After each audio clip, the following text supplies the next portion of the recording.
दोस्तों नमस्कार, स्वागत है आप सभी का पीके एजुकेशन कोर्स पर। आज हम ये टेस्ट सीरीज देख रहे हैं और ये पूरी यूपी पीसीएस 2020 के लिए टेस्ट सीरीज चल रही है, जिसमें हम ज्योग्राफी के बहुत ही इंपॉर्टेंट क्वेश्चंस को डिस्कस कर रहे हैं। और इससे पहले भी मैंने वीडियोस में डिस्कस किए हैं। जिन लोगों ने उन वीडियोस को नहीं देखा है उनका लिंक डिस्क्रिप्शन में दिया हुआ है, आप उन्हें वहाँ से देख सकते हैं। तो चलिए बिना देर किए हुए हम शुरू करते हैं और देखते हैं पहला क्वेश्चन क्या कह रहा है। पहले का मतलब 4-1-10 क्वेश्चन देखते हैं, इसमें क्या कह रहा है। भारत के किस राज्य में सर्वाधिक सिंचाई नलकूपों से होती है। तो बात करी जा रही है, मैं सारे क्वेश्चंस के वो नहीं पढ़ूंगी, मैं केवल सही आंसर टिक करूंगी और वही आपको बताऊंगी। तो सही आंसर इसमें डी, उत्तर प्रदेश। अगला प्रश्न कह रहा है, भारतीय उपमहाद्वीप पर ग्रीष्म ऋतु में उच्च ताप और निम्न दाब हिंद महासागर से वायु का आकर्षण करते हैं, जिसके कारण प्रवाहित होती है। तो क्या प्रवाहित होती है? दक्षिण पूर्वी मानसून, दक्षिण पश्चिमी मानसून, व्यापारिक हवाएं या फिर पश्चिमी हवाएं। तो इसका सही आंसर हो जाएगा दक्षिण पश्चिमी मानसून। ऑप्शन बी इसका सही आंसर यहां से हो जाएगा। अगला प्रश्न देखते हैं, निम्नलिखित में से किस एक के लिए सतारा प्रसिद्ध है। सतारा किस चीज के लिए प्रसिद्ध है? सतारा है पवन ऊर्जा संयंत्र के लिए प्रसिद्ध। अगला प्रश्न है, भारत के निम्नलिखित राज्यों में से किस एक का जनसंख्या घनत्व जो है वो सबसे कम है। तो ऑप्शन सी इसका सही आंसर हो जाएगा, अरुणाचल प्रदेश का। अगला प्रश्न देखते हैं, बुंदाला जैव मंडल आरक्षित क्षेत्र जो यूनेस्को के मानव तथा जैव मंडल मैन एंड बायोस्फीयर तंत्र में सम्मिलित किया है, वह कहाँ स्थित है। तो बात करी जा रही है, ये स्थित है श्रीलंका में। कहाँ पर स्थित है? यह है श्रीलंका में। अगला प्रश्न है, राजस्थान के बाड़मेर, संचौरी, द्रोणी में तेल के अन्वेषण तथा वाणिज्यिक उत्पादन से संबंधित कंपनियों में से कौन सी एक संबद्ध है। तो कौन सी संबंध है? Cairn energy. ऑप्शन ए इसका सही आंसर हो जाएगा। अगला प्रश्न देखते हैं। अगला प्रश्न कह रहा है, निम्नलिखित कथनों में से एक सही नहीं है। बात कर रहे हैं सही नहीं की। तो सही नहीं है ऑप्शन सी, कावेरी नदी का उद्भव आंध्र प्रदेश में होता है। ये इस आंसर सही नहीं है। ये आप बताएंगे मुझे कि कहाँ पर इसका उद्भव होता है। अगला प्रश्न है, सर्वाधिक ईसाई जनसंख्या कहाँ पर प्रतिशत में है। तो सर्वाधिक ईसाई जनसंख्या की बात करी जा रही है, यह है नागालैंड में। ऑप्शन ए यहाँ से बिल्कुल सही आंसर हो जाएगा। अगला प्रश्न है, राजीव गांधी राष्ट्रीय युवा विकास संस्थान कौन से राज्य में स्थित है। तो यह है ऑप्शन ए, तमिलनाडु में ये स्थित है। अगला प्रश्न है, भारत में उपलब्ध पराचुंबकीय परिणामों से संकेत मिलते हैं कि भूतकाल में भारतीय स्थल पिंड सरका है। तो यह जो मिलते हैं उत्तर को, ये आंसर यहाँ पर सही हो जाएगा, इसका ऑप्शन ए। अगला प्रश्न देखते हैं, भारत का क्षेत्रफल विश्व के क्षेत्रफल का कितना प्रतिशत है। बहुत ही महत्वपूर्ण क्वेश्चन है और कई बार एग्जाम में पूछा गया है। तो यह है 2.4%। अगला प्रश्न देखते हैं, विश्रामपुर किसके खनन के लिए प्रसिद्ध है। यह भी क्वेश्चन काफ़ी इंपॉर्टेंट है। तो यह प्रसिद्ध है ऑप्शन सी, कोयला के खनन के लिए यहाँ पर ये प्रसिद्ध है। अगला प्रश्न है 422, निम्नलिखित शैल तंत्रों में से कौन सा भारत के कोयला निचयों का प्रमुख स्रोत है। तो प्रमुख स्रोत है गोंडवाना तंत्र। ये बहुत ही महत्वपूर्ण क्वेश्चन है और अक्सर कर एग्जाम में यहाँ से क्वेश्चन उठ जाता है और पूछा जाता है। अगला प्रश्न देखते हैं, भारत क्षेत्रफल में विश्व में किस स्थान पर आता है। ये बहुत ही महत्वपूर्ण क्वेश्चन है। तो यह आता है 7वें स्थान पर। आप पूरा देखिएगा, पहले नंबर पर कौन है और 7वें नंबर तक आपको सारे पता होने चाहिए और कमेंट बॉक्स में आप हमें ज़रूर बताएंगे। अगला प्रश्न है 424 कह रहा है, भारतीय उपमहाद्वीप मूलतः एक विशाल भूखंड का भाग था जिसे कहते हैं, क्या कहते हैं इसे हम कहते हैं गोंडवाना महाद्वीप। ये भी इंपॉर्टेंट क्वेश्चन है और रिपीटेड है, कई बार पूछा गया है। जहां पर भी मैं आई लिख दूं समझ जाइएगा, ये बहुत इंपॉर्टेंट क्वेश्चन है। अगला प्रश्न देखते हैं, नर्मदा एवं तापी नदियों के मध्य में स्थित है। तो क्या स्थित है? बहुत ही आसान सा क्वेश्चन है और कई बार पूछा गया है, एमपी पीसीएस में तो विशेषकर पूछा गया है। सतपुड़ा श्रेणियां। तो ये सही आंसर यहाँ पर क्या हो जाएगा? Option B. अगर हम बात करें क्वेश्चन नंबर 426 की, निम्नलिखित वृक्षों में से कौन सा वृक्ष पर्यावरणीय संकट माना जाता है। तो कौन सा माना जाता है? यूकेलिप्टस। कई बार एग्जाम में पूछा गया है। अगला प्रश्न है, अंडमान और निकोबार द्वीप समूह का सर्वोच्च शिखर पाल्याण शिखर मतलब सैंडल पीक है, यह अवस्थित है, यह किस में अवस्थित है? यह उत्तरी अंडमान में है। कई बार क्वेश्चन पूछा गया है। 2001 की जनगणना के अनुसार, इसलिए इस क्वेश्चन को कट कर देते हैं। अगला प्रश्न देखते हैं, भारत की 1/4 से अधिक नगरीय जनसंख्या जिन 2 राज्यों में निवास करती है वे हैं। तो कौन से राज्यों में निवास करती है? महाराष्ट्र एवं उत्तर प्रदेश। ये 2011 की जनगणना के हिसाब से आप इसे देख सकते हैं एक बार और। अगला प्रश्न है, निम्नलिखित प्रमुख भारतीय नगरों में से कौन सा एक सबसे अधिक पूर्व की ओर अवस्थित है? देखते हैं इसमें क्या ऑप्शन है और क्या कह रहे हैं। तो पूर्व की ओर अवस्थित सबसे ज़्यादा कौन सा है? तो अगर बात करी जाए, इसका सही आंसर हो जाएगा ऑप्शन सी। कौन सा है? लखनऊ। तो ऑप्शन सी यहाँ पर सही आंसर हो जाएगा। भारत में अधिकतम एवं न्यूनतम जनसंख्या घनत्व वाले राज्य क्रमशः कौन से हैं? तो देखेंगे ऑप्शन बी पश्चिम बंगाल एवं अरुणाचल प्रदेश है, लेकिन इसको आप 2011 की जनगणना के हिसाब से अवश्य देखें। यहाँ पर पश्चिम बंगाल की जगह जहाँ तक बिहार है, तो इसको आप देख सकते हैं। अगला प्रश्न देखते हैं, विश्व के वन्य जीव भारत में पाए जाते हैं। तो विश्व के वन्य जीव जो है भारत में पाए जाते हैं, कितने प्रतिशत पाए जाते हैं? तो अगर देखेंगे ऑप्शन ए यहाँ से बिल्कुल सही आंसर हो जाएगा, 5%। अगला प्रश्न है, निम्नलिखित जिलों में से किस एक में हाल ही में हीरा युक्त किम्बरलाइट में बृहद भंडार पाए गए हैं? ये उस समय का करंट का क्वेश्चन है, लेकिन इसको देख लेते हैं, रायपुर में। ऑप्शन बी यहाँ से सही आंसर हो जाएगा। अगला प्रश्न देखते हैं, तेल की अत्यधिक संभावता युक्त रावा अपतट खंड अवस्थित है, कहाँ पर अवस्थित है? यह है ऑप्शन ए कृष्णा कावेरी द्रोणी में। अगला प्रश्न है, भारत प्राचीन सुपर महाद्वीप गोंडवाना लैंड का भाग था, इसमें वर्तमान समय में किन निम्न भूभाग में शामिल था? तो किस भूभाग में यह शामिल था? यह था उपरोक्त सभी, मतलब दक्षिण अमेरिका भी शामिल था, अफ्रीका भी शामिल था और ऑस्ट्रेलिया भी शामिल था। ये कई बार एग्जाम में पूछा गया है और इम्पॉर्टेंट क्वेश्चन है।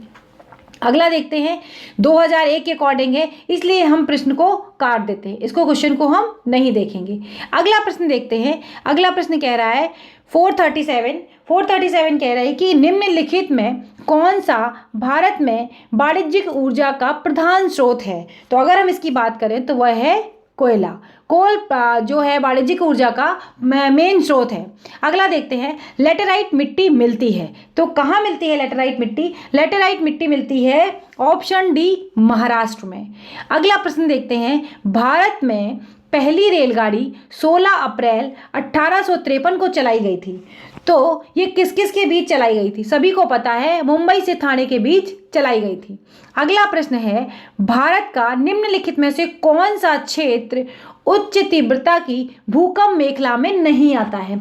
तो कर्नाटक का पठार है जो नहीं आता है, बाकी उत्तराखंड, कच्छ और हिमाचल प्रदेश ये तीनों आते हैं। अगला प्रश्न है, राजस्थान में गुरु शिखर चोटी की ऊंचाई कितनी है? ये राजस्थान पीसीएस के लिए इंपॉर्टेंट है, तो ये है 1722 मीटर ऊंची है।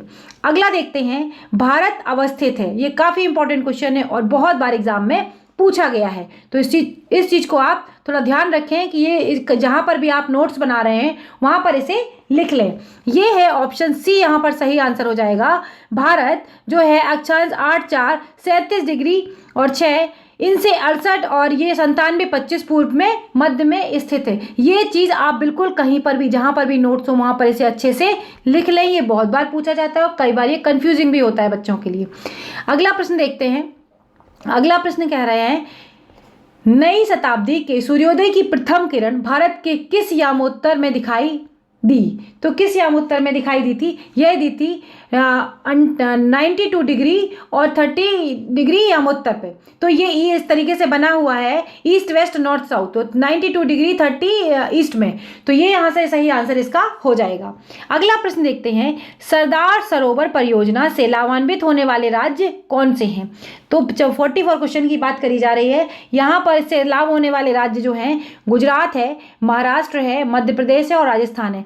कई बार पूछा जाता है कि सरदार सरोवर किन किन के बीच में है, किन चीज़ों से अटैच है या ऐसा है, बदल के भी क्वेश्चन पूछ सकते हैं, तो आपको पता होने चाहिए। इसका लाभ 4 राज्यों को मिल रहा है, गुजरात, महाराष्ट्र, मध्य प्रदेश और राजस्थान को। अगला प्रश्न देखते हैं, कोयले के निम्नलिखित प्रकारों में से किसमें शेष प्रकारों की अपेक्षा अधिक कार्बन का प्रतिशत अंश होता है? कई बार ये एग्जाम में पूछा गया है। एंथ्रेसाइट में ऐसा होता है। अगला प्रश्न देखते हैं, भारत के प्रमुख राज्यों की जनसंख्या घनत्व 2001 के अकॉर्डिंग पूछा गया, इसलिए इसे हम काट देते हैं। अगला प्रश्न देखते हैं, भारत की जनगणना, ये भी 2001 के अकॉर्डिंग है, इसको भी हम हटा देते हैं, 447 को भी। अगला क्वेश्चन देखते हैं 448, इसमें कह रहे हैं कि कोंकण रेलवे से राज्यों के निम्नलिखित समुच्चयों में से कौन से एक को सर्वाधिक लाभ होगा? तो ऑप्शन ए गोवा को, कर्नाटक को, महाराष्ट्र को और केरल को। ऑप्शन ए यहाँ से बिल्कुल सही आंसर हो जाएगा। अगला प्रश्न देखते हैं 449, कह रहा है निम्नलिखित में से किस एक में राष्ट्रीय उद्यानों की संख्या अधिकतम है? तो यह है अंडमान और निकोबार द्वीप समूह में। अगला प्रश्न है 450, भारतीय सर्वेक्षण निम्न में से किसके अधीनस्थ है? तो यह किसके अधीनस्थ है? यह है गृह मंत्रालय के अधीनस्थ है। अगला प्रश्न देखते हैं, भारत में पहला विद्युतीकृत रेल मार्ग था, तो कौन सा वो रेल मार्ग था? वह था ऑप्शन बी, मुंबई से कुर्ला। अगला प्रश्न है, दुलहस्ती पावर स्टेशन निम्नलिखित में से किस एक नदी पर आधारित है? तो अगर इसकी बात करें, यह है चिनाब नदी पर। कई बार पूछा जाता है दुलहस्ती पावर स्टेशन कहाँ है या किस नदी पर है, बहुत तरीके के क्वेश्चन बन सकते हैं, ये इंपॉर्टेंट है, इसको आप लिख सकते हैं। अगला प्रश्न है, निम्नलिखित में से कौन सी नदी 3 बार 2 धाराओं में विभक्त हो जाती है? कितनी बार? 3 बार 2 धाराओं में विभक्त हो जाती है और कुछ मील आगे जाकर पुनः मिल जाती है। तो ऐसा कौन सी नदी करती है? इस प्रकार श्रीरंगपट्टनम, शिव समुद्रम और श्रीरंग के द्वीपों का निर्माण करती है। तो ऐसा कौन सी नदी करती है? ऑप्शन ए, कावेरी के बारे में आपको काफी इंफॉर्मेशन यहाँ से मिल गई है। अगला प्रश्न देखते हैं, कोरल रीफ या जीवाश्म पट्टी प्रायः कहाँ पाई जाती हैं? इनको पाए जाने की बात करी जा रही है, किस तरीके के वातावरण में ये पाई जाती हैं? तो यह पाई जाती हैं कर्क और मकर रेखा के बीच तटीय क्षेत्रों में। कहाँ पर? कर्क और मकर रेखा के बीच तटीय क्षेत्रों में। ऑप्शन बी यहाँ से सही आंसर हो जाएगा। अगला प्रश्न देखते हैं, उत्तर भारत में उप हिमालय क्षेत्र के सहारे फैले समतल मैदान को क्या कहा जाता है? काफी इंपॉर्टेंट क्वेश्चन है ये। तो यह कहा जाता है भावर क्षेत्र। अगला प्रश्न देखते हैं 456, क्या कह रहा है? 456 क्वेश्चन में, भारतीय अंतरिक्ष प्रक्षेपण केंद्र श्रीहरिकोटा स्थित है। श्रीहरिकोटा कहाँ पर स्थित है, इसके बारे में पूछा जा रहा है। तो देखते हैं कि ये कहाँ पर स्थित है, ये जानते हैं हम सभी, आंध्र प्रदेश में। इंपॉर्टेंट क्वेश्चन है। अगला प्रश्न देखते हैं, निम्नलिखित में से कौन सा एक बस्तर क्षेत्र में अवस्थित है? किसकी बात करी जा रही है? बस्तर क्षेत्र में अवस्थित है। तो यह अवस्थित है इंद्रावती राष्ट्रीय उद्यान। निम्नलिखित में से कौन सा एक बस्तर क्षेत्र में अवस्थित है? इंद्रावती राष्ट्रीय उद्यान बस्तर क्षेत्र में अवस्थित है। अगला प्रश्न देखते हैं, 4 महानगरों दिल्ली, मुंबई, चेन्नई और कोलकाता को जोड़ने वाले राजमार्ग को क्या कहते हैं? वो कौन सा है? तो हम जानते हैं उसको स्वर्णिम चतुर्भुज के नाम से हम जानते हैं। अगला प्रश्न है, सेतु समुद्रम परियोजना जोड़ती है, किससे जोड़ती है सेतु समुद्रम परियोजना? मन्नार की खाड़ी को पाक की खाड़ी से जोड़ती है। अगला प्रश्न देखते हैं, क्वेश्चन नंबर 460, निम्नलिखित वर्षों में से किस एक वर्ष को भारतीय जनसंख्या के इतिहास में महान विभाजक के रूप में जाना जाता है? ये क्वेश्चन काफी इंपॉर्टेंट है और बहुत बार पूछा जा चुका है। तो 1921 को, शायद ये क्वेश्चन आरओ में भी पूछा गया है। अगला है, जादूगोड़ा निम्न में से किसके लिए प्रसिद्ध है? जादूगोड़ा किसके लिए प्रसिद्ध है? हम जानते हैं यूरेनियम के लिए ये प्रसिद्ध है। अगला प्रश्न है, निम्नलिखित कथनों में से कौन सा एक सही नहीं है? बात करी जा रही है सही नहीं की। 462 को देखते हैं, तो इसमें कौन सा सही नहीं है?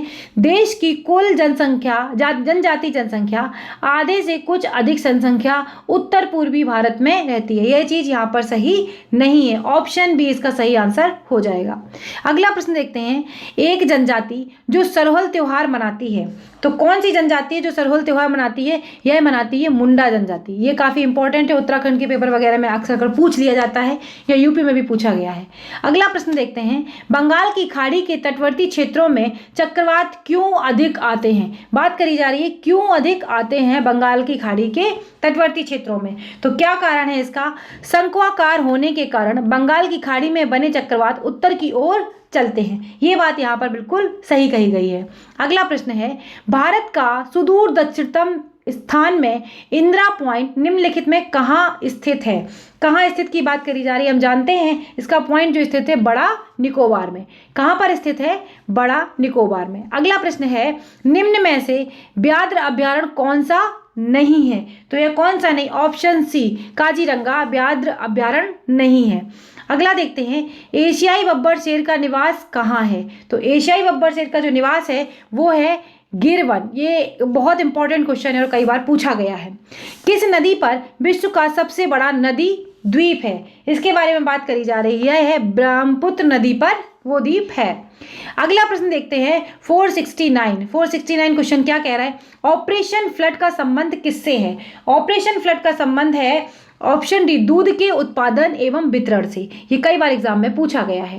निम्नलिखित में से किस समूह की फसलें नगदी हैं? तो कौन सा समूह है जो फसलें नगदी हैं? कपास, गन्ना और केला। ऑप्शन सी यहाँ पर सही आंसर हो जाएगा। अगर आपको वीडियो अच्छा लग रहा है तो प्लीज़ एक लाइक कर दें, और अगर अभी तक आपने हमारे चैनल को सब्सक्राइब नहीं किया है तो सब्सक्राइब कर लें, बेल आइकन को प्रेस करें, ताकि जब भी मैं कोई नया वीडियो डालूँ आप हमेशा हमसे जुड़े रहें। ऑप्शन देखते हैं 471 में क्या है? निम्नलिखित में से किस राज्य का सर्वाधिक क्षेत्र वन आच्छादित है? तो मध्य प्रदेश का ऐसा है। किन महीनों में रबी फसल की बुआई होती है? तो यह बुआई होती है अक्टूबर से नवंबर के बीच में। यह भी इंपॉर्टेंट क्वेश्चन है। झूम किसे कहते हैं? झूम क्या है? झूम एक पद्धति है कृषि की, तो खेती की एक पद्धति है, काफ़ी इंपॉर्टेंट है, बहुत बार पूछा जा चुका है। कौन सी मिट्टी कपास के लिए अधिक उपयुक्त होती है? जानते हैं हम सभी कौन सी उपयुक्त होती है? काली मिट्टी। काली मिट्टी के बहुत सारे नाम हैं, आप कमेंट बॉक्स में बताइएगा इसको किस किस के नाम से जानते हैं। भारत में सोयाबीन का अग्रणी उत्पादक राज्य कौन सा है? बहुत इजी क्वेश्चन है, आप जानते हैं, ऑप्शन डी, मध्य प्रदेश। चंद्रमा पर पांव रखने वाले प्रथम व्यक्ति कौन थे? इसके बारे में भी सभी को ही पता होगा, नील आर्मस्ट्रॉन्ग। ऑप्शन सी यहाँ से सही आंसर हो जाएगा। अगला प्रश्न देखते हैं, निम्नलिखित में से कौन सरदार सरोवर परियोजना के पर्यावरण संबंधी खतरों को लेकर के विरोध में है? तो कौन है? ये थी मेधा पाटकर। सबसे अधिक वर्षा वाला स्थान चेरापूंजी कौन से राज्य में अवस्थित है? पता है सभी को, मेघालय में। अगला प्रश्न देखते हैं, और तमिलनाडु में मानसून के सामान्य महीने कौन से हैं? पता है सभी को, तमिलनाडु में सर्दियों में बारिश होती है, तो हम जानते हैं इसका आंसर क्या हो जाएगा, नवंबर और दिसंबर के लगभग। टाइगर राज्य किसे घोषित किया गया है? इसको भी जानते हैं, टाइगर राज्य किसे घोषित किया गया है? अगर आप देखेंगे तो टाइगर राज्य जो घोषित किया गया है वो किया गया है मध्य प्रदेश को। किसको घोषित? तो यहाँ से इसका ऑप्शन जो सही होगा वो हो जाएगा ऑप्शन बी, मध्य प्रदेश। अगला प्रश्न देखते हैं, हिंदी के पश्चात कौन सी भाषा सर्वाधिक बोली जाती है? तो कौन सी भाषा सर्वाधिक बोली जाती है? बंगाली। ऑप्शन ए यहाँ से सही आंसर हो जाएगा। हीराकुंड बांध किस नदी पर बनाया गया है? यह बनाया गया है महानदी पर। यह भी इंपॉर्टेंट क्वेश्चन है, कई बार पूछा गया है। अगला प्रश्न है, झुमरी तलैया रेडियो पर गीतों की फरमाइश के लिए प्रसिद्ध कौन से राज्य में स्थित है? तो यह कौन से राज्य में स्थित है? यह है झारखंड में। अगला प्रश्न है, भारत में बड़ा मिट्टी का वर्ग है, कौन सा मिट्टी का सबसे बड़ा वर्ग है? तो यह है कछारी मिट्टी का। ऑप्शन डी यहाँ से सही आंसर हो जाएगा। अगला प्रश्न देखते हैं। अगला प्रश्न कह रहा है कि भारतीय हरित क्रांति की जन्मस्थली है, तो भारतीय हरित क्रांति की जन्मस्थली कौन सी है? पंतनगर। अगला प्रश्न है 486, चंबल नदी पर कौन सा बांध निर्मित है? तो कौन सा बांध निर्मित है? गांधी सागर। नर्मदा बचाओ आंदोलन किस बांध की ऊंचाई बढ़ने का निर्णय का विरोध कर रहा था? यह कर रहा है ऑप्शन ए, इंदिरा सागर के। अगला प्रश्न है, निम्नलिखित में से कौन सुमेलित है? तो इनकी सुमेलित की बात की जा रही है, तो अगर देखेंगे मिजोरम, आइजोल, ये सुमेलित है। ये सब राजधानियों की बात करी जा रही है, तो मिजोरम यहाँ पर सही आंसर हो जाएगा। अगला प्रश्न है, निम्नलिखित में से कौन सा एक सुमेलित नहीं है? नहीं सुमेलित है ऑप्शन बी, लुधियाना, रावी। अगला प्रश्न है, प्राकृतिक कृषि का अन्वेषक है, तो क्या है प्राकृतिक कृषि का अन्वेषण? मासानोवा फुकुका, ये प्राकृतिक अन्वेषण है, प्राकृतिक कृषि का अन्वेषक है। निम्नलिखित में से अगला प्रश्न देखते हैं, निम्न में से कौन सा वृक्ष समुद्र तल से सर्वाधिक ऊंचाई पर पाया जाता है? यह पाया जाता है देवदार का वृक्ष सर्वाधिक ऊंचाई पर पाया जाता है। अगला प्रश्न है, निम्नलिखित में से कौन सा एक भारत में जनसंख्या वृद्धि का प्रतिफल नहीं है? तो ये जंगली जानवरों की अभिवृद्धि जनसंख्या वृद्धि का प्रतिफल नहीं है। तो ये पूरा वीडियो था। अगर आपको अच्छा लगा तो प्लीज़ इसे लाइक करें, शेयर करें, और अगर अभी तक आपने हमें सब्सक्राइब नहीं किया है तो प्लीज़ सब्सक्राइब करें। ऐसे ही प्यार बनाए रखें। वीडियो को प्लीज़ पूरा वॉच जरूर किया करें। अगले वीडियो में फिर मिलेंगे, तब तक के लिए बाय बाय दोस्तों, नमस्कार।